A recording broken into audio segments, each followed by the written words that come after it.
Totoo bang nag-love si Ralph? Kalmado ang lahat. Kasing kalma ng dagat dito. Grabe ang kainan dito. I tell you, ito lang masasabi ko, pag nasa cruise ka, nasa banyo ka lagi. Bahala na kayo mag-isip, one or two. Si Ralph, kailangan mythic yung ilalaban sa year 2028. Lumabas na nga yung pangalan ni Vice Ganda as possible contender. And this is very sad. I'll walk out a bit. Naghanap ako ng pagkain dahil hindi ko masikmura. Pero kitang-kita mo yung isip ni Vice. It's just really for the poor and for change. Napapamura na siya. Now, ang tanong is, are you guys ready for Vice Ganda as president?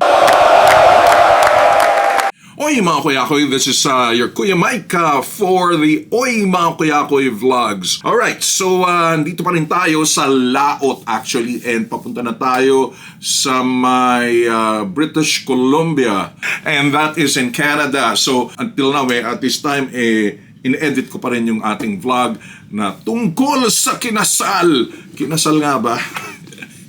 At tungkol sa maugong na love. Totoo bang nag-love si Ralph kay AZ? Yun ang tawagan nila. Hindi na ma-deny. So far hindi na de-deny ni AZ yung pagsambit mismo ni Ralph na love, no? Parang slip of the tongue. Kumbaga, hindi nila napapansin na mukhang maraming nakatutok na camera na video cam sa kanila during that mahiwaga na meet and greet nila. But so far so good. I'm satisfied sa mga pangyayari. Kalmado ang lahat. Kasing kalma ng kalmado nga ba? Itong aking dagat dito, okay? Of course, again, this is LCD. Pinakita ko na sa other video na kung saan yung family members ko naman may totoong balkonahe. Alright? So, sa atin, budol-budol muna tayo rito. Pero I like it, na? I like it so far. So, this will suffice. More than sufficient sa akin, no? Grabe ang kainan dito. I tell you, ito lang masasabi ko, pag nasa cruise ka, nasa banyo ka lagi. Nasa banyo ka lagi. Bahala na kayo mag-isip, one or two. Alright. So, in any case, ang pag-uusapan natin is kinda malayo sa AZ and Ralph. Pero, this has to be said, this has to be thought about, dahil meron na nagsalita, no? Itong si Direk. Who's that director? Kailangan mythic yung ilalaban sa year 2028 na malamang si Inday Sara nga ang magiging pambato. Kahit ano pang pangyayari rito, no, na ICC na si President Duterte, at hindi ko alam ang kahinatnan nito, pero at least umuusad yung mga pangyayari, no. That is really a requirement sa mga biktima ng EJ case, okay?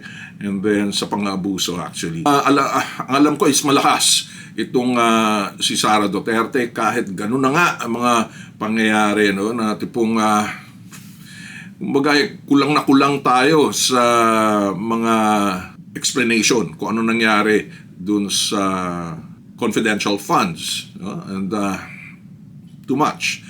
And of course, mukhang sabihin na nila malayo pa, no? Dahil 2025 pa lang, pinag-uusapan na natin 3 years from now, 2028. Pero kailangan maghanda para sa mga pangyayari na yun. Kundi, I tell you, babalik at babalik ang mga pangyayari na ito, lalo na sa DPWH, sa Department of Education, lahat-lahat. Lumabas na nga yung pangalan ni Vice Ganda as possible contender. And this is very sad, to be honest about it. Very sad, only because, number one, I don't think Vice is willing to do it. But this is more of a a desperate cry na may panlaban doon nga sa napakalakas na si Inday Sara Duterte. I mean, it's, you can't deny it.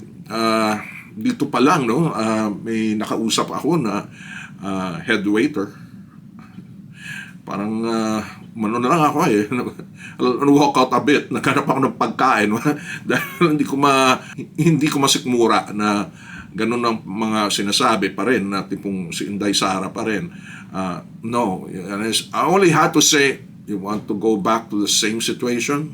Ganun kalala yung situation. Pero kitang-kita mo yung isip ni Vice. It's just really for the poor and for change. Okay, to stop everything, napapamura na siya sa ilang beses sa rally na yon, no? Sa may either not, I don't think she was in Luneta, pero dun sa may EDSA. Okay?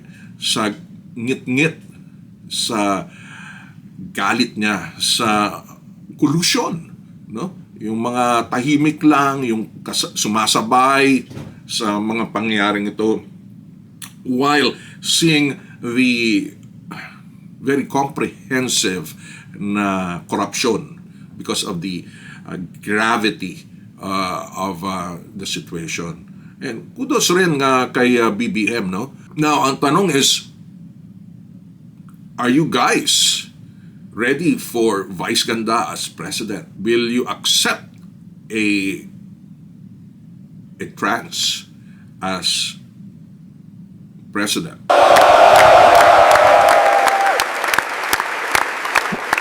In terms of pagtingin sa future ng Pilipinas, just like what she did with her life, kung paano niya sinikap na lumabas from a very simple, out of the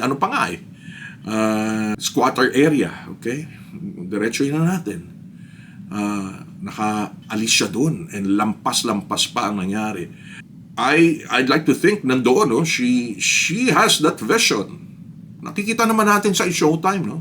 Nakikita natin kung paano siya mag-isip, lalo na pagkasama niya yung nangangailangan talaga. Even dun sa bagong segment nila.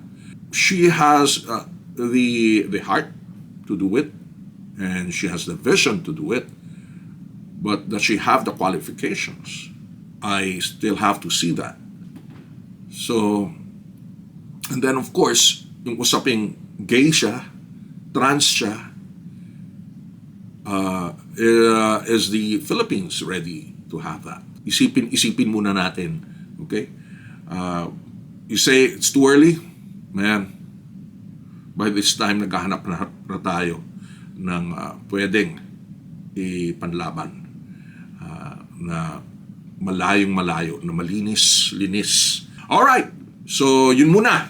In any case, again, ito si Kuya Mike for Oy Mga Kuyakoy Vlogs. Until next time.